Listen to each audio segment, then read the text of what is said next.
아버님, 왜 하필 메주였습니까? 아버, 대답은 없었습니다. 차가운 마당 위에 메주 두 덩어리만 놓여 있었습니다. 만삭의 몸으로 쫓겨난 여인. 손에 쥔 것은 아무것도 없었습니다. 돈도 갈 곳도 기댈 사람도 오직 두 덩어리의 메주뿐이었습니다. 하지만 그 메주 속에는 이 여인의 운명을 바꿀 무언가가 숨겨져 있었습니다. 조선 후기 이름 없는 며느리에서 상단을 움직이는 거상이 된 한 여인의 이야기. 버려졌다고 생각했던 그날이 사실은 시작이었습니다. 지금부터 연화의 이야기를 들려드리겠습니다. 저기 과부댁이 또 장작을 패는구먼. 만삭에 저러다 애 떨어지겠어. 쯧쯧 갈 곳도 없으니 저러는 거지 뭐. 목소리는 담 너머에서 들려왔다. 낫지도 않았다. 들으라고 하는 말이었다. 도끼가 다시 내리꽂혔다. 퍽! 장작이 두 쪽으로 갈라지며 눈발 속으로 쓰러졌다. 연하는 잠깐 허리를 펴고 숨을 고른 뒤 다시 통나무를 세웠다. 손바닥은 이미 굳은 살이 두껍게 박혀 있었고 손목 안쪽엔 지난주에 긁힌 상처가 아직 아물지 않은 채 딱지를 안 치고 있었다. 배는 무거웠다. 몸 전체가 앞으로 쏠리는 것 같았지만 그녀는 중심을 잡았다. 무너지면 안 됐다. 새벽 공기는 칼날처럼 차가웠다. 마을은 아직 어둠 속에 잠들어 있었다. 논두렁 너머로 먼 산의 윤곽이 희뿌옇게 드러나고 있었고 하늘은 쇳빛이었다. 섣달 추위가 바닥을 깔고 앉아 모든 것을 얼리는 계절. 조선 후기 삼남 지방의 한적한 산골 마을이었다. 기름진 논밭이 있었던 시절도 있었지만 지금은 비제에 묶여 반쯤 죽은 땅처럼 버려진 집들이 듬성듬성 늘어서 있었다. 연하가 시집을 온 건 그리 오래된 일이 아니었다. 남편은 성품이 부드러운 사람이었다. 말보다 행동이 앞섰고 웃음보다 침묵이 많았지만 그 침묵 속에서 연하를 다독이는 법을 알았다. 혼인한 지 채 2년이 되기 전이었다. 남편은 어느 가을 저녁 갑자기 피를 토하고 쓰러졌고 보름을 버티지 못한 채 눈을 감았다. 그 이후의 시간은 연하에게 살아있는 것과 죽어있는 것의 경계처럼 흘렀다. 시어머니는 며느리가 시집 오던 해 겨울 이미 세상을 먼저 떠났다. 남은 건 시아버지 황노인 하나뿐이었다. 그는 말이 없었다. 아침에 마당을 가로질러 헛간 쪽으로 나갔다가 저녁이 되어서야 방으로 들어오는 사람이었다. 연하를 보면 눈길을 주지도 않았고 그렇다고 내쫓지도 않았다. 그냥 그녀를 공기처럼 다루었다. 있는 듯 없는 듯. 연하는 그 침묵이 때로는 폭언보다 더 무겁게 가슴을 짓눌렀다. 장작더미가 어느 정도 쌓이자 연하는 도끼를 내려놓고 등에서 식은 땀을 식혔다. 뱃속에서 아이가 꿈틀거렸다. 그녀는 잠시 손을 배 위에 얹었다. 작지만 살아있다는 것이 느껴졌다. 발길질 같은 것도 아니었다. 그냥 조용히 존재를 알리는 움직임. 연하는 그 감각을 오래 기억하고 싶었다. 지금 이 순간만큼은 이 세상에서 자신을 필요로 하는 것이 딱 하나 있다는 사실이. 물독이 비어 있었다. 그녀는 지게를 걸머쥐고 샘터 쪽으로 걸었다. 신발 밑창이 얼어붙은 흙을 밟으며 바스락거렸다. 샘터까지의 거리는 그리 멀지 않았지만 엉길 위에서 배를 안고 걷는 것은 매번 조심스러운 일이었다. 한 번은 미끄러져 무릎을 찌운 적도 있었다. 그날 혼자 울었던 기억이 났다. 아무도 없었다. 물을 채우고 돌아오는 길에 마을 입구를 지나쳤다. 빨래터 쪽에서 안악들이 모여 있었다. 목소리가 들렸다가 연하가 가까워지자 급격히 줄어들었다. 그 침묵의 형태를 연하는 이미 잘 알고 있었다. 자신의 이야기를 나누다가 멈춘 침묵이었다. 그녀는 고개를 숙이지 않았다. 그냥 똑바로 앞을 보며 걸었다. 눈길을 주지 않는 것이 스스로를 지키는 방법이었다. 집으로 돌아와 솥에 불을 피웠다. 아침밥은 언제나 혼자 먹었다. 황 노인은 방에서 나오지 않았고 연하는 작은 상 위에 된장국과 잡곡밥을 차려놓고 숟가락을 들었다. 뜨거운 국물이 목을 타고 내려가자 처음으로 몸이 제 온도를 찾는 것 같았다.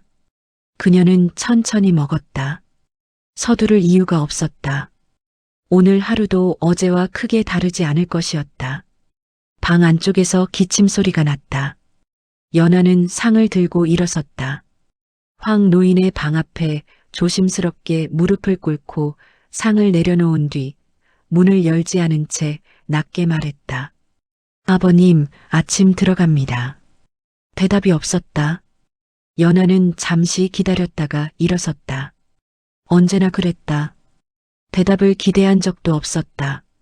그래도 말하는 건 그녀의 방식이었다. 대청마루에 앉아 뜨개를 집어들었다. 해가 지붕 너머로 조금씩 오르고 있었다. 연하는 바늘을 움직이며 눈을 감았다. 잠깐 동안, 딱 잠깐 동안만. 이 고요함을 그대로 붙들고 싶었다. 아이가 나오면 이런 고요도 없어질 것이었다. 그리고 아이가 나온 뒤의 일은 생각하지 않기로 했다. 지금은 그저 오늘 하루를 버티는 것. 그것으로 충분했다. 그날 오후 마을 훈장의 아들이 찾아왔다. 딱히 용건이 있어 보이는 걸음걸이가 아니었다. 대문 앞에서 헛기침을 한번 하더니 마당 안을 들여다보며 연하를 불렀다. 연하는 처마 아래서 빨래를 털다가 돌아보았다. 무슨 일이십니까? 훈장 아들은 눈을 아래 위로 한번 훑고는 표정 없이 말했다. 죄송한 말씀이지만 이달 안으로 논 소장료를 받아야 할 것 같소? 위에서 압박이 내려왔거든. 오씨 아버님께서 살아계실 때 밀린 것까지 합하면 꽤 되는 액수인데. 말을 끊고 잠깐 연하를 바라보았다. 그 눈빛 속에는 동정도 없었고 적대도 없었다. 그냥 계산이 있었다. 먼저 알리는 게 도리일 것 같아서요. 연하는 아무 대답도 하지 않았다. 훈장 아들이 돌아간 뒤 그녀는 손에 쥐고 있던 빨래를 천천히 바구니에 내려놓았다. 손이 약간 떨렸다. 추위 때문이 아니었다. 연하는 안방 구석에 놓인 작은 뒤줄을 열었다. 쌀이 2대 반쯤 남아 있었다. 그게 전부였다. 남편이 죽고 나서 처음에는 작은 폐물 몇 가지를 팔아버텼고 그 다음은 밭을 소작으로 내어주는 조건으로 돈을 빌렸다. 그 빚이 다시 다른 빚이 되어 있었다. 연하는 정확한 총액을 계산해 본 적이 있었다. 볼 때마다 숫자가 달라졌다. 이자 때문이었다. 마당으로 나와 하늘을 올려다봤다. 구름 한 점 없는 날이었다. 겨울 하늘은 언제나 투명하게 맑았다. 연하는 그 파란빛을 바라보다가 눈을 감았다. 뱃속에서 또 아이가 움직였다. 이번에는 아까보다 세게. 마치 어서 나가고 싶다고 말하는 것처럼. 아이가 나오면 어찌할 것인가. 그 질문이 며칠 전부터 잠속에서도 따라왔다. 이 집에는 돈도 없고 먹을 것도 빠듯했다. 시아버지는 몸이 온전치 않은 사람이었다. 마을 사람들은 과부 며느리와 늙은 시아버지만 남은 이 집이 곧 사라질 것이라고 오래전부터 말해왔다. 그 말이 이제는 소문이 아니라 현실로 다가오고 있었다. 연하는 마을 장터에 나가보기도 했다. 무언가 할 수 있는 일이 있을까 싶었다. 빨래를 대신 해준다거나 바느질품을 판다거나. 하지만 그런 일은 이미 마을 안 안악들이 나눠 갖고 있었고 만삭의 몸으로 받아줄 집은 없었다. 한 곳에서는 노골적으로 말했다. 저희는 과부댁한테 일 맡길 처지가 못 됩니다. 과부. 그 2글자가 얼마나 단단한 벽인지 연하는 그때 처음 피부로 알았다. 집으로 돌아오면서 그녀는 마을 입구 느티나무 아래에 잠깐 서 있었다. 예전에 남편이 그 나무 밑에서 기다리던 기억이 났다. 혼이 난 첫 해, 장에서 늦게 돌아오던 날이었다.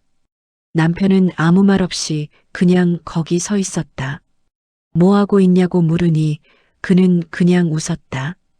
그 웃음의 의미를 연하는 지금도 정확히 알지 못했다. 그냥 기다린 것이다. 연하를. 지금은 아무도 기다리지 않았다. 나무는 잎이 다 떨어져 뼈대만 남아 있었다.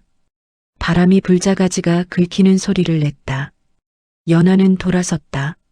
며칠 뒤 황 노인이 갑자기 마당으로 나왔다.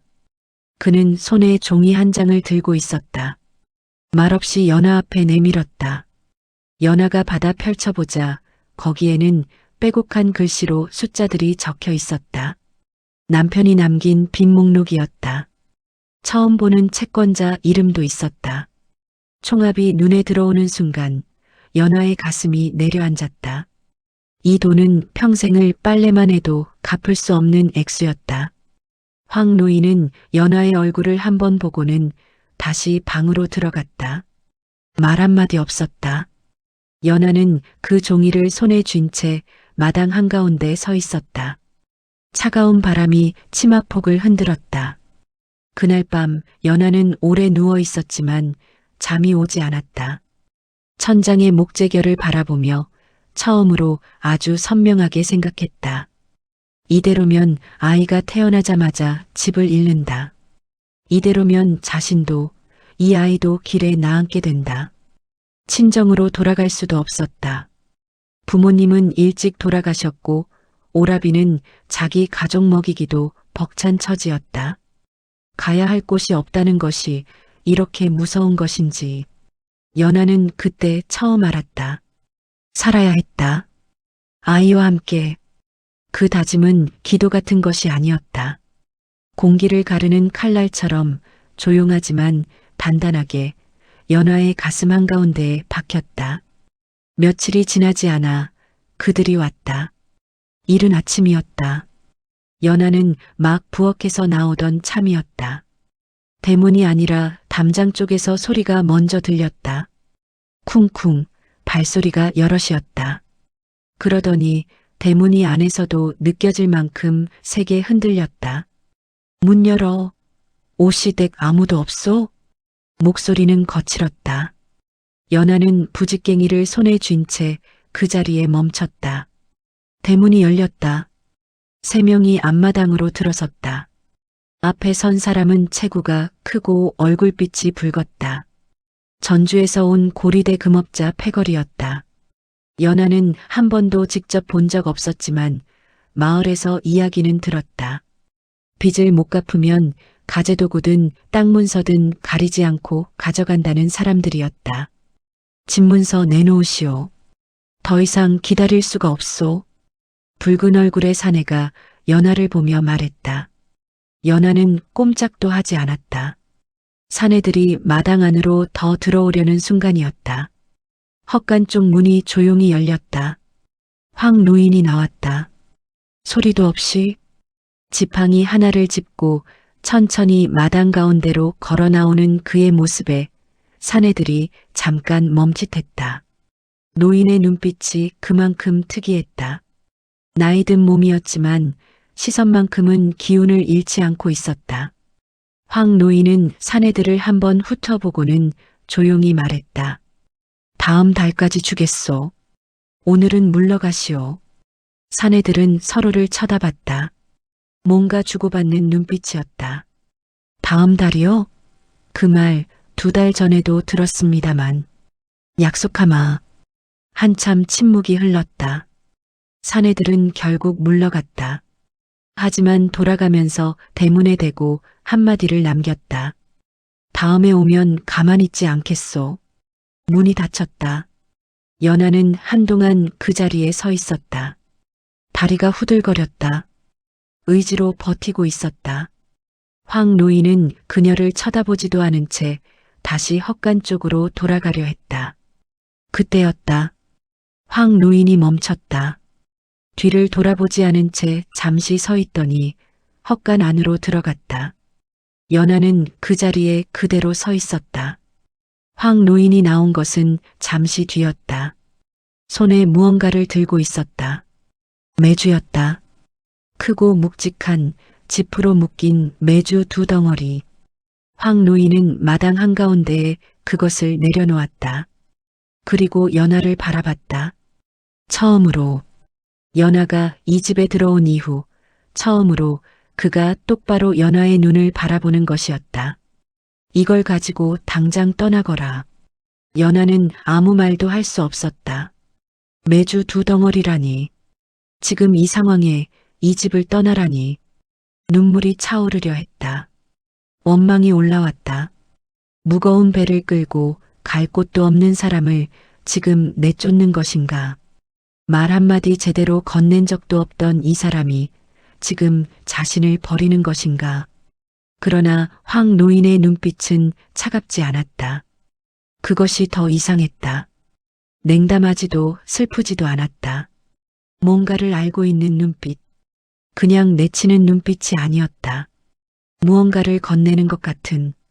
연하는 그 눈빛의 의미를 알아챌 수가 없었다. 황 노인은 다시 방으로 들어갔다. 문이 닫혔다. 연하는 마당 한가운데 혼자 남아 메주 두 덩어리를 내려다봤다. 해가 지기 시작하고 있었다. 그녀는 한참을 그렇게 서 있다가 결국 메주를 들었다. 무거웠다. 팔에 끼고 배는 앞으로, 메주는 옆으로 매달고 대문을 나섰다. 돌아보지 않았다. 비가 내리기 시작한 건 마을을 벗어난 직후였다. 처음엔 이슬비였다. 금방 그치겠거니 생각했다. 하지만 빗줄기는 점점 굵어졌고 연하가 관제길을 따라 산 아래로 내려갈 즈음엔 옷이 전부 젖어 있었다. 집시는 진흙을 먹어 무거워졌다. 메주는 젖은 집에서 냄새를 풍기며 팔 안에서 미끄러졌다. 연하는 걸음을 멈추지 않았다. 멈추면 주저앉을 것 같았다. 주저앉으면 일어나지 못할 것 같았다. 그래서 그냥 걸었다. 발이 닿는 곳을 보면서 한 걸음 또 한 걸음. 길이 끝나는 곳에 산자락 아래 허름한 주막이 있었다. 연하는 처마 밑에 몸을 피했다. 비가 처마에서 떨어지는 소리가 크게 들렸다. 주막 안에서 불빛이 새어나왔지만 들어갈 돈이 없었다. 메주를 품에 끌어안고 벽에 등을 기댔다. 추위가 스며들었다. 배가 고팠다. 점심도 제대로 먹지 못한 채 나왔던 것이었다. 연하는 메주를 내려다봤다. 이 무거운 것만 달랑 들려 내쫓긴다는 것이 다시 분하고 서러웠다. 차라리 쌀이라도 한 대박 쥐어주었더라면. 왜 하필 메주인가. 그 순간 뱃속 아이가 심하게 발을 굴렀다. 연하는 손을 얹었다. 숨을 골랐다. 울고 싶었지만 울지 않기로 했다. 울면 더 이상 걸을 수 없을 것 같았다. 허기를 달래기 위해 메주를 깨트려 보기로 했다. 작은 돌로 한 귀퉁이를 쳤다. 딱딱한 겉면에 금이 갔다. 몇 번 더 치자 조각이 떨어졌다. 연하는 안쪽을 들여다보려다가 손가락 끝에 이상한 감촉을 느꼈다. 뭔가 단단한 것. 메주 속에 콩만 있어야 할 자리에 뭔가 다른 것이 있었다. 연하는 조심스럽게 메주를 더 쪼갰다. 집 부스러기가 손에 묻었다. 그리고 작은 삼배 보자기가 나왔다. 손이 멈췄다. 연하는 주위를 한번 살폈다. 처마 아래엔 아무도 없었다. 빗소리만 가득했다. 보자기를 풀자 안에서 은덩이 2개와 접힌 종이 한 장이 나왔다. 은은 작았지만 묵직했다. 연하는 그것을 손에 올려보며 한동안 숨을 쉬지 못했다. 떨리는 손으로 종이를 펼쳤다. 글씨는 황 노인의 필체였다. 흘겨 쓴 듯하지만 힘이 있었다. 사람을 보지 말고 흐름을 보거라. 그뿐이었다. 짧은 한 줄이었다. 연하는 그 문장을 3번 읽었다. 4번 읽었다. 의미가 선명하게 들어오지 않았다. 사람을 보지 말고 흐름을 보라. 그게 무슨 말인가? 지금 이 처마 밑에서 젖은 몸으로 메주 조각을 들고 있는 자신에게. 하지만 뭔가가 달라졌다. 차오르던 원망이 조금 가라앉았다. 이것이 버림이 아니었다. 황 노인은 채권자들이 들이닥친 그 순간 연하를 먼저 내보낸 것이었다. 집이 넘어가기 전에, 빚쟁이들이 본격적으로 뒤지기 전에, 그리고 손에 쥐어준 건 쌀이나 돈이 아니었다. 들키지 않을 것으로, 매주 속에 감춘 것으로. 연하는 2번째 매주도 조심스럽게 쪼갰다. 역시 보자기가 나왔다. 이번엔 은덩이 3개와 함께 작은 쪽지가 또 하나 들어 있었다. 쪽지에는 지명이 하나 적혀 있었다. 장터 이름이었다. 그리고 그 아래 딱 한 줄. 서사흘장이 선다. 가거라. 연하는 손을 가슴에 모았다. 빗소리가 여전히 처마를 두드리고 있었다. 멀리서 개 짖는 소리가 들렸다. 그 소리들이 한꺼번에 귓가에 들어오면서 연하는 처음으로 숨을 깊게 들이쉬었다. 쫓겨난 것이 아니었다. 보내진 것이었다. 그 차이가 어마어마했다. 연하는 메주 조각을 작은 보자기에 싸서 품에 넣고 눈을 감았다. 아이가 다시 한번 발을 굴렀다. 이번엔 마치 가자라고 말하는 것 같았다. 연하는 처마 밑에서 일어섰다. 빗속으로 발을 내디뎠다. 아직 길이 남아 있었다. 장터는 나흘 뒤였다. 연하는 장터가 서는 마을 근처의 허름한 객주집에서 사흘을 보냈다. 은 한 조각을 내밀자 주인 안악이 찬밥과 좁은 방 하나를 내주었다. 불평하지 않았다. 그 방에서 연하는 쉬지 않고 생각했다. 황 노인이 적어준 문장이 머릿속에서 떠나지 않았다. 사람을 보지 말고 흐름을 보거라. 장에서 장사를 해본 적이 없었다. 시장의 이치를 배운 적도 없었다. 하지만 어릴 때부터 머리를 굴리는 것은 좋아했고 물건이 오가는 방식을 구경하는 것도 싫지 않았다. 부모님이 살아계실 때 장에 따라가면 언제나 이것저것 물었다. 왜 이 물건은 이 계절에 비싸지는가? 왜 저 상인은 저것을 저 자리에 놓는가? 부모님은 그런 딸이 신기하기도 하고 귀찮기도 하다는 표정을 지었다. 그 기억들을 하나씩 꺼내놓으며 연하는 계획을 세웠다. 장날 아침 연하는 해가 뜨기도 전에 움직였다. 장터는 넓었다. 삼남 지방 일대에서 모여드는 사람들로 아침부터 북적거렸다. 곡식 자루, 생선, 도자기, 천, 약재, 소금. 온갖 물건이 좌판에 쌓였다. 연하는 물건을 사지 않고 먼저 걸었다. 구경하는 척하며 가격을 들었다. 어느 물건이 얼마에 팔리는지, 어느 좌판에 사람이 몰리는지, 무엇이 빨리 줄어들고 무엇이 남는지. 소금이 눈에 들어왔다. 소금을 파는 좌판은 3군데였다. 그런데 3군데 모두 값이 달랐다. 가장 싼 곳은 외진 자리에 있었고 가장 비싼 곳은 중앙 통로에 있었다. 사람들은 비싼 곳에서 사고 있었다.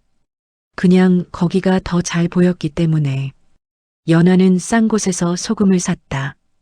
까진 은으로 살 수 있는 만큼. 그리고 장터 한쪽에 자리를 폈다. 처음엔 아무도 오지 않았다. 지나가는 사람들은 배가 나온 여인이 소금을 파는 것을 보고 흘끗 쳐다보다 지나쳤다. 연하는 목소리를 높이지 않았다.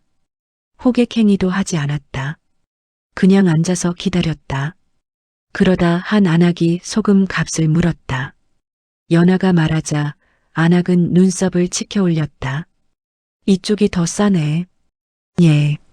왜요? 좋은 자리 돈을 아꼈으니까요. 안악이 웃었다. 사갔다. 그 다음부터 조금씩 사람이 모이기 시작했다. 장이 파할 때쯤 소금은 절반이 남아 있었다. 하지만 연하는 만족했다. 오늘 처음 한 장사였다. 처음 치고는 흐름을 읽은 것이었다. 다음 장에는 달리했다. 소금을 다시 샀다. 하지만 이번엔 더 먼 곳, 바닷가 쪽에서 온 상인에게서 샀다. 값이 훨씬 쌌다. 그리고 이번엔 약재도 조금 더했다. 마을에 돌림병이 돌 것 같다는 이야기를 객주집 주인 안악에게서 들었기 때문이었다. 돌림병은 실제로 왔다. 약재값이 2배가 됐다. 연화의 약재는 사흘 만에 동났다. 이렇게 석 달이 흘렀다. 연화는 그 석 달 동안 사람들이 이야기하는 것을 귀담아 들었다. 장터에서, 객주집에서, 우물가에서 올봄엔 가뭄이 들 것 같다더라. 북쪽 지방에서 군사가 움직인다더라. 어느 고을에서 새 현감이 와서 세금을 올렸다더라. 연화는 그 말들을 흘리지 않았다. 가뭄이 온다면 곡식이 귀해진다. 그 전에 미리 사야 한다. 군사가 움직이면 식량과 포목이 빠지게 된다. 세금이 오르면 사람들이 팔기 싫었던 물건을 내놓게 된다. 그게 살 기회였다. 아이는 그 봄에 태어났다. 산파를 불렀고 객주집 방에서 연화는 혼자 힘으로 아이를 낳았다. 아들이었다. 작고 붉은 얼굴이었다. 울음소리가 우렁찼다. 연화는 그 소리를 들으며 처음으로 눈물을 흘렸다. 기쁨인지 안도인지 구분이 되지 않았다. 그냥 살아냈다는 감각이 온몸을 적셨다. 아이를 업고 다시 장에 나갔다. 사람들이 수군거렸다. 애를 업은 여인이 혼자 장사를 한다고. 하지만 연화는 그 시선에 익숙해진 지 오래였다. 말이 아니라 물건이 증명해 줄 것이었다. 2년이 지났다. 연화의 좌판은 더 이상 외진 자리에 있지 않았다. 한 칸에서 3칸으로 늘었고 소금과 약재에서 포목과 곡식으로 품목이 넓어졌다. 직접 사러 다니는 대신 다른 상인들이 먼저 찾아오기 시작했다. 연화에게 팔면 죗값을 받는다는 이야기가 돌았기 때문이었다. 그리고 그것보다 더 중요한 것이 생겼다. 연화는 정보를 사고 팔기 시작했다. 어느 고을에 무엇이 필요한지, 어느 지방의 물건이 지금 어디로 가야 하는지, 그 정보는 돈보다 빠르게 움직였고 정보를 쥔 사람이 흐름을 만들었다. 연화는 그것을 알아챘다. 사람을 보지 말고 흐름을 보거라. 황노인의 한 줄이 이제야 완전하게 열렸다. 시장은 사람들이 움직이는 것 같지만 사실은 흐름이 먼저 움직이고 사람들이 따라가는 것이었다. 연화는 그 흐름을 한 발 앞서 읽는 사람이 되어가고 있었다. 마을 사람들은 이제 그녀를 다르게 불렀다. 이름 없는 며느리도 아니고 불쌍한 과부도 아닌, 그냥 조용히 그러나 분명하게. 저 여인 장사 눈이 예사롭지 않다. 연화는 그 말을 들었다. 미소 짓지 않았다. 아직 시작이었다. 소문은 생각보다 빨리 번졌다. 연화의 이름이 장터 하나를 넘어 인근 고을까지 퍼지는데 채 한 해가 걸리지 않았다. 사람들은 말했다. 삼남 어디서고 물건이 막히면 연화를 찾아가라고. 그녀가 통로를 열어주면 막힌 것이 뚫린다고. 과장이 섞인 말이었지만 완전한 거짓은 아니었다. 연화의 상단은 조용히 그러나 단단하게 커지고 있었다. 직접 고용한 사람만 10명이 넘었다. 거래처는 충청도까지 뻗었다. 포목, 소금, 약재, 곡식에서 이제는 어물과 도자기까지 취급했다. 각 장터마다 연화의 눈과 귀 역할을 하는 사람들이 있었고 그들이 보내오는 정보를 연화는 하나도 흘리지 않고 정리했다. 그녀가 머무는 객주집 방은 어느새 작은 사랑채로 바뀌어 있었다. 직접 사들인 마당 있는 집이었다. 아들 복동이는 4살이 되어 있었다. 종종 마당을 가로질러 뛰어다녔고 지나가는 상인 아저씨들에게 말을 붙이는 것을 좋아했다. 연화는 그 모습을 보며 잠시 웃었다가 다시 장부로 눈을 돌렸다. 웃을 시간이 길지 않았다. 문제는 언제나 외부에서 왔다. 그의 여름 현감이 바뀌었다. 새로 부임한 현감은 오씨였다. 이름은 오덕수. 40 중반의 체구가 좋은 사람이었는데 부임하자마자 고을 안장사치들을 불러 모았다. 표면상의 이유는 상단 등록 정비였다. 제대로 된 상단이면 관아에 등록하고 세를 내라는 것이었다. 들으면 그럴듯한 말이었다. 문제는 세율이었다. 기존의 3배였다. 연화의 규모라면 감당할 수 없는 액수는 아니었다. 하지만 이상했다. 새로 부임한 현감이 한 달도 안 되어 이런 조치를 취한다는 것은 미리 파악하고 왔다는 뜻이었다. 누군가를 겨냥한 것이었다. 연화는 며칠 뒤 확인했다. 거래처 중 하나인 포목상 김서방이 조심스럽게 말을 꺼냈다. 전주의 대형 상단 덕성방이 이 일대 장터를 흡수하려 한다는 이야기였다. 덕성방은 이미 충청도 일대에서 독점적인 유통망을 가진 곳이었다. 그리고 오덕수 현감과 덕성방은 예전부터 연이 닿아 있다는 소문이 있었다. 연하는 한동안 아무 말도 하지 않았다. 그 침묵을 보며 김서방이 조심스럽게 물었다. 어떻게 하실 겁니까, 마님? 세금은 낸다. 예, 낼 수 있으면 내는 거다. 괜히 맞서는 것처럼 보이면 빌미를 준다. 연하는 장부를 덮으며 말을 이었다. 대신 당장 덕성방 거래 상인들 움직임을 살펴봐라. 그쪽이 어디를 노리는지를 알아야 우리가 먼저 움직일 수 있다. 그것이 시작이었다. 오덕수 현감과 덕성방의 압박은 이후 몇 달에 걸쳐 다양한 방식으로 들어왔다. 처음엔 세금이었다. 그 다음은 상단 자리였다. 연화의 단골 장터 자리가 갑자기 다른 상인에게 배정됐다. 관아의 결정이라는 이유였다. 연화는 이 일을 달지 않고 자리를 옮겼다. 더 외진 곳이었지만 오히려 뒤쪽 통로가 가깝다는 이점이 있었다. 물건을 들이고 내기가 쉬워졌다. 그러자 이번엔 사람이 왔다. 덕성방에서 보낸 중간 상인이었다. 말투는 공손했다.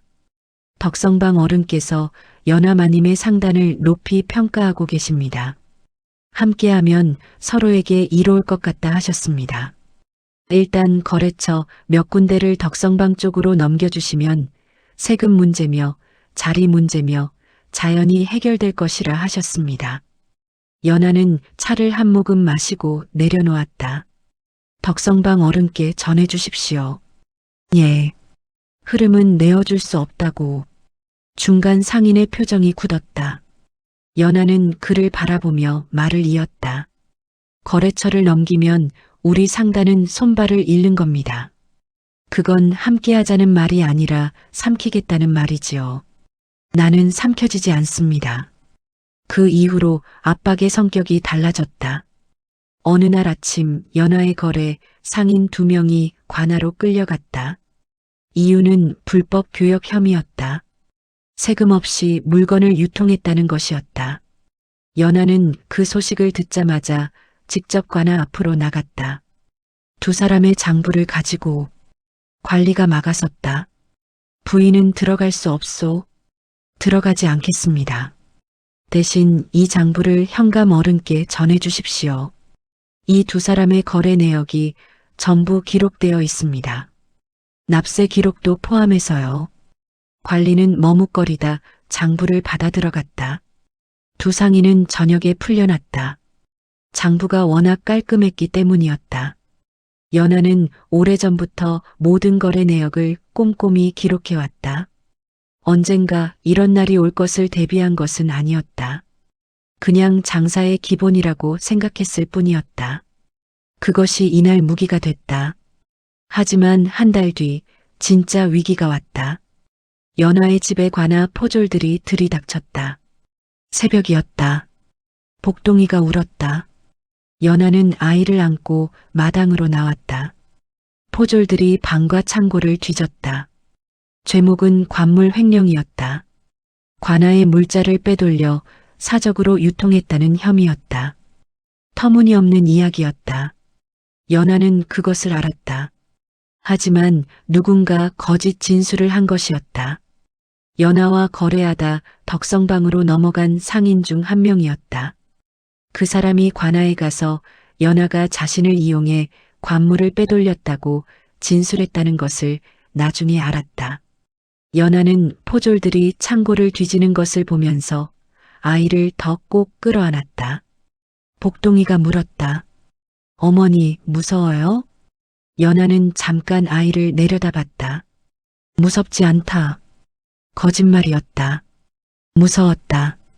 이대로 감옥에 들어가면 아이는 어떻게 되는가? 상단은 누가 지키는가? 이제까지 쌓아온 모든 것이 하루아침에 무너질 수 있다는 것이 뼈에 사무치도록 무서웠다. 하지만 무너지는 것처럼 보이면 안 됐다. 그날 밤 연하는 결정했다. 이제 지키는 것만으로는 안 됐다.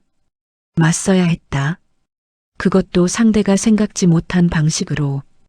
연하는 오래전부터 조용히 모아온 것들을 하나씩 꺼냈다. 덕성방이 세금을 어떻게 피해왔는지, 오덕수 현감이 어느 상인에게 뒷돈을 받았는지, 누가 관아 물자를 실제로 빼돌렸는지, 연하의 상단이 뻗어있는 곳곳에서 사람들이 보내온 정보들이었다. 작은 것들이었다. 하나하나는 대수롭지 않아 보였다. 하지만 모이면 달랐다. 흐름은 결국 증거가 된다. 연하는 밤새 촛불 아래서 그것들을 정리했다. 아이는 이불 속에서 잠들어 있었다.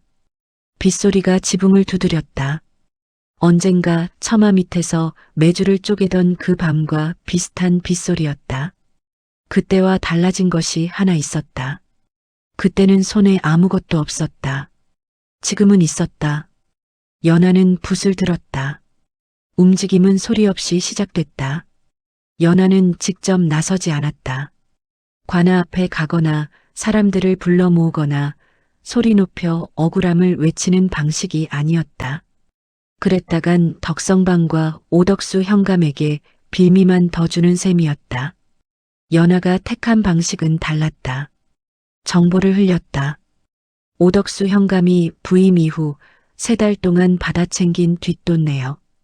덕성방 주인 이 진사가 실제로 관아 창고에서 빼돌린 물자 목록.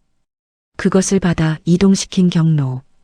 연하는 이 내용을 한 곳에 몰아서 터뜨리지 않았다.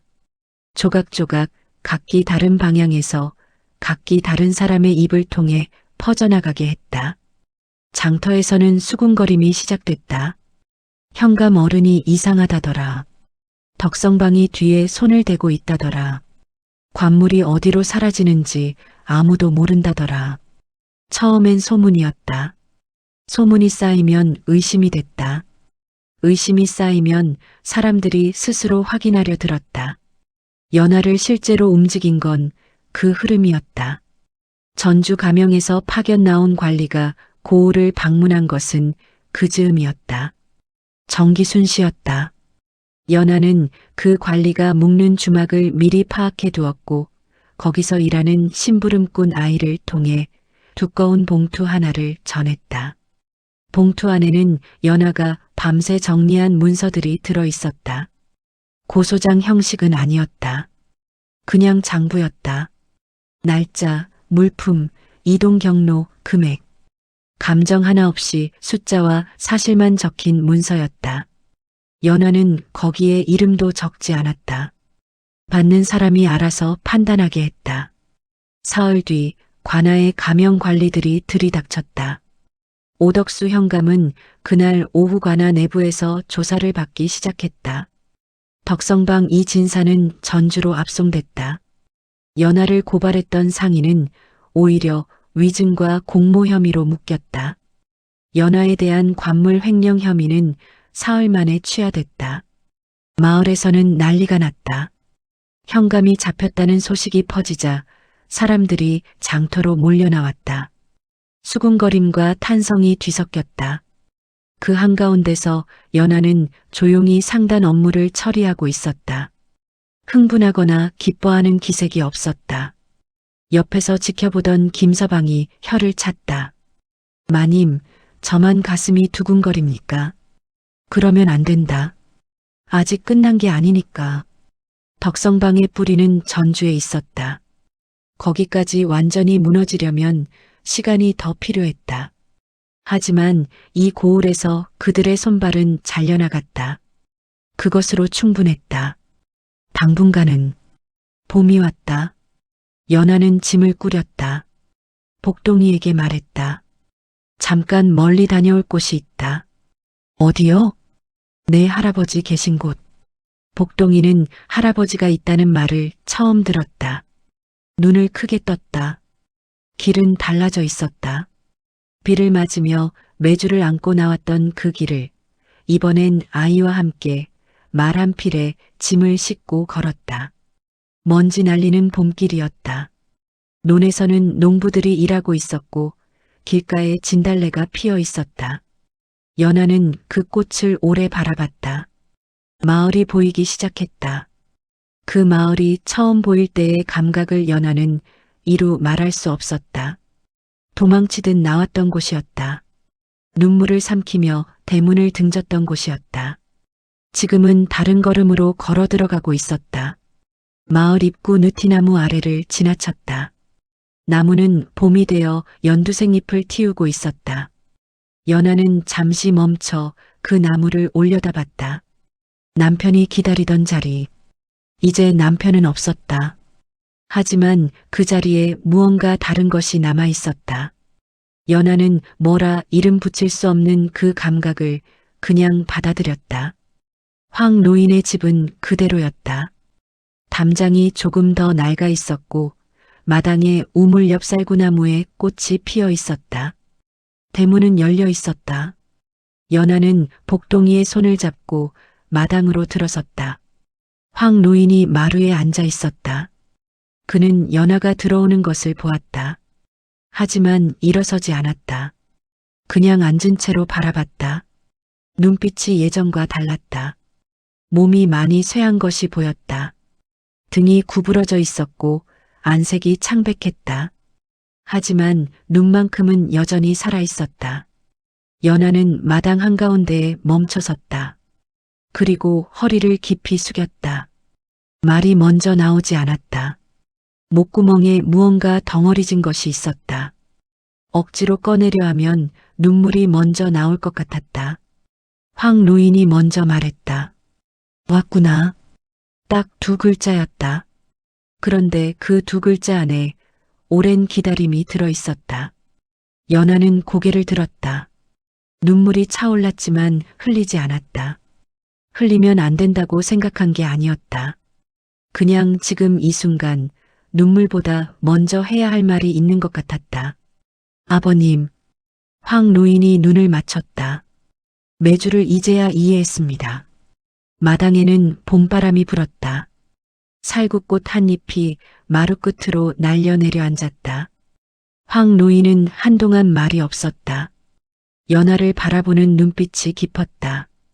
그 안에 무언가 복잡한 것들이 지나가고 있었다. 천천히 그가 입을 열었다. 이제야 매주의 뜻을 알겠느냐. 연하는 고개를 끄덕였다.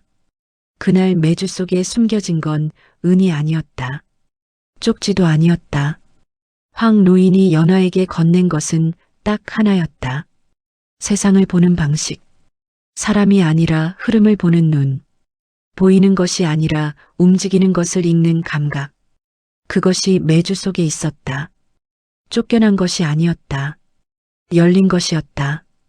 복동이가 황 노인 쪽으로 걸어갔다. 낯선 노인 앞에서 잠깐 멈추더니 어린아이 특유의 거침없음으로 마루 위에 올라가 앉았다. 할아버지예요?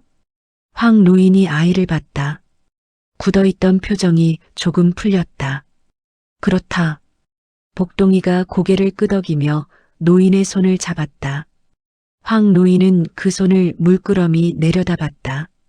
오래 아무 말 없이. 연하는 그 모습을 보면서 비로소 눈물을 흘렸다. 소리 없이, 조용히.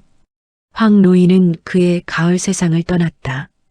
연하가 돌아온 뒤로 몇 달을 더 살았다. 마지막 한 달은 자리에 누워 있었고 연하가 곁에서 미음을 끓이고 약을 다렸다. 황 노인은 말수가 원래도 적었지만 그 마지막 시간에는 더욱 조용했다. 다만 이따금 복동이가 마루에서 놀다가 방 안을 들여다보면 눈을 뜨고 바라봤다. 그게 전부였다. 마지막 날 아침 그는 연하에게 단 한마디를 남겼다. 매주는 또 쑤어야 한다. 연하는 그 말의 의미를 오래 생각했다. 장사는 계속되어야 한다는 뜻이었을 것이다. 하지만 그것만은 아니었다. 매주는 혼자 만들어지지 않는다. 콩을 삶고 빻고 지프로 묶어 달아두고 시간이 지나야 한다. 그리고 그 안에 보이지 않는 무언가를 심어두어야 한다. 다음 사람을 위해 황 노인이 연하에게 했던 것처럼 연하는 장례를 치르고 집을 정리했다. 낡은 집은 손을 보아 사람이 살만하게 고쳤다. 상단의 사람 중 한 명이 그 집에 살며 마을 쪽 거래를 맡게 됐다. 그로부터 몇 해가 더 흘렀다. 연하의 상단은 삼남 지방을 넘어 한양까지 이름이 닿았다. 작은 좌판 하나로 시작한 것이 이제는 열 몇 개의 고을에 거래처를 둔 상단이 되어 있었다.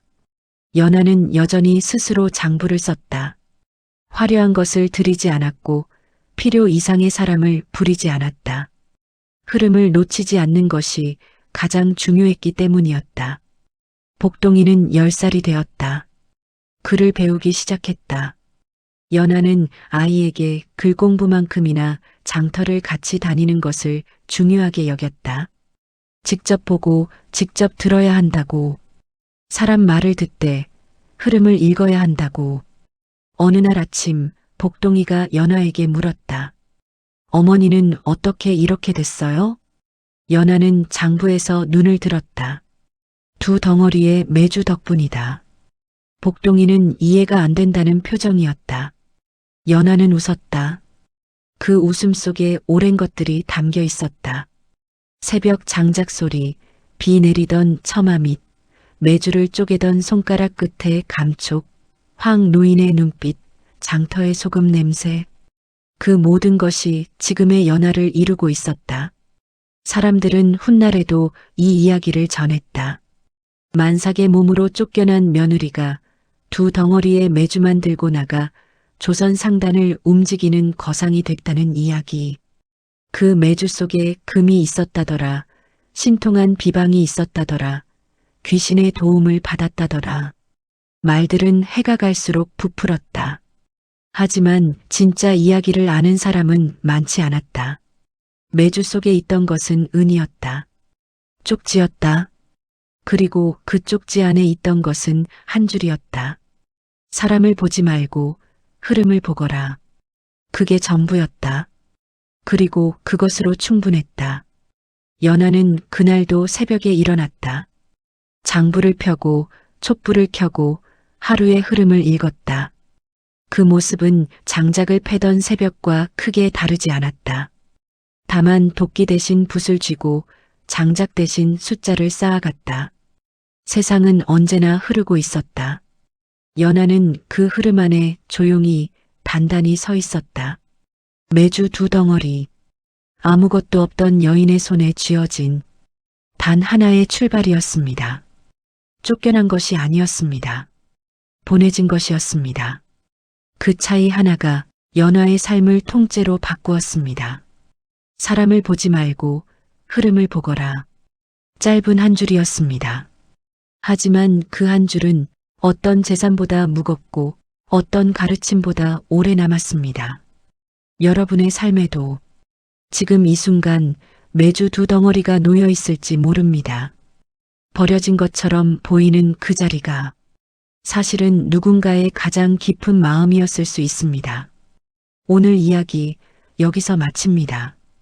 끝까지 함께 해주신 여러분 진심으로 감사드립니다.